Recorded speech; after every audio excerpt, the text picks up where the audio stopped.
রাসূল বলেন লাউলা আনা শাক্কা আলা উম্মতি লা আমারতাহুম বিতাখিরিল ইশা ওয়া বিসসাওয়াক। রাসূল বলেন আমার উম্মতের কষ্ট হবে, না হলে আমি আমার উম্মতের উপর মেসওয়াক করাকে ওয়াজিব করে দিতাম। কি করে দিতাম? মেসওয়াক করাকে ওয়াজিব করে দিতাম। এটা একটা মেসওয়াক, একটা তো ডাল। এই মেসওয়াকের সুন্নাত যদি আপনি করতে থাকেন তো মওতের সময় আল্লাহ তাআলা আপনার মুখে কালেমা জারি করে দিবেন। আজ আমরা কি পুরুষদের মেসওয়াক ব্যবহার করি?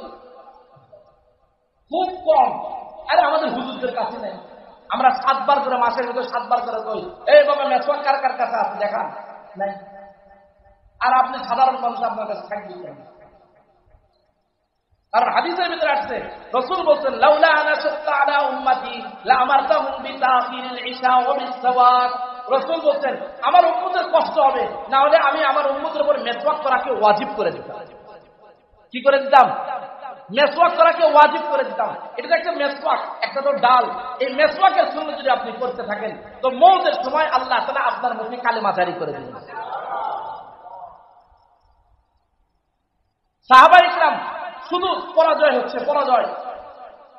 এক যুদ্ধের ভিতরে তো বলতে দেখো আমাদের কোন সুন্নাতটা ছুটছে, আমাদের কোন সুন্নাতটা ছুটছে।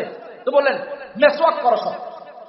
ডাল মেসওয়াক সবগুলো ডাল মেসওয়াক করা শুরু করছে। কি করা শুরু করছে? মেসওয়াক করা শুরু করছে।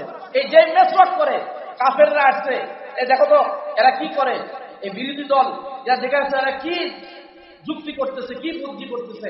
আচ্ছা দেখে সবাই ডাল দিয়ে মেসওয়াক করে। কি করে? এরা গিয়ে কাফেরদের বলছে আর এদের সাথে আর পারা যাবে না, এরা ডাইরেক্ট আমাদেরকে ধরবে আর চাবায় চাবায় খায় ফেলবে। কারণ দাঁতের ধার দিতেছে, দাঁতের কি দিতেছে, দাঁতের দাঁত ধরবে আর খায় ফেলবে। চলো আর যুদ্ধ করবো না। সাহাবা ইকরাম জয় হয়ে গেছে। সুবহানাল্লাহ। কি আমল দেখে! বন্দুক, রাইফেল, ক্ষেপণাস্ত্র, আরে না না মেসওয়াক। বলেন কি?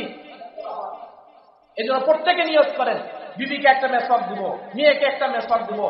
এই জন্য তো আমরা আমাদেরকে অনেক ওলামা ইকরাম অনেক সময় অনেক পূজা করতেন। শোনো তুমি বিয়ে করে দিবার যাবা, লাগিজটা নিয়ে যাবা, লাগিজের উপরে কারণ একটা লাগিজ খুলতে 14 জন 15 জন মেয়েরা দেখে যে কি দিল বর, দেখি তো নতুন জামাই কি দিল, সব দেখার জন্য ভিড় করে।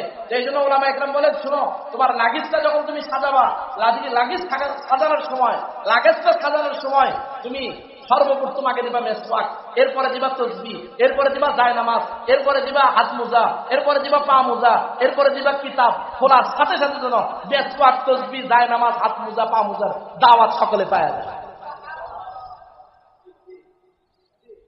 হ্যাঁ, এই জন্য মেসওয়াক লাজিম করবো ইনশাআল্লাহ। বলেন ইনশাআল্লাহ করবো ইনশাআল্লাহ।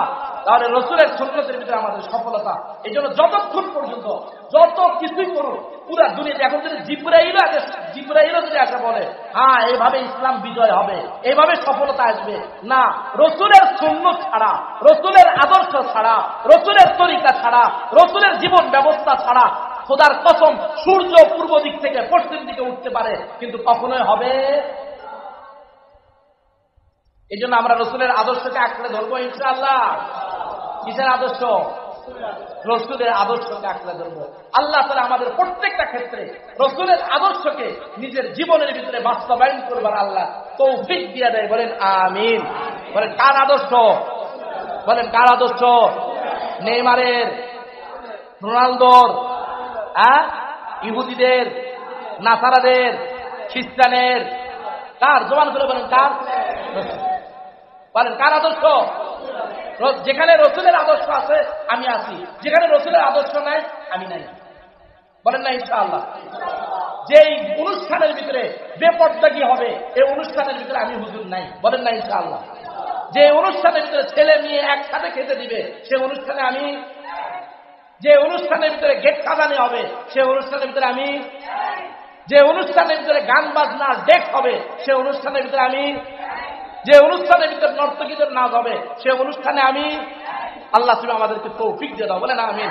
আমরা অনিচ্ছে সত্ত্বেও আল্লাহর মেহেরবানি মা বাবাকে কিছুটা বুঝ দিচ্ছেন। এই জন্য আমাদের পড়ার জামানা থেকে নিয়ে আজ পর্যন্ত কোনো গান বাজনা, কোনো বিয়ের অনুষ্ঠানে আমাদেরকে নেয়নি। এটা রব কুদরতি ভাবে বাঁচায়।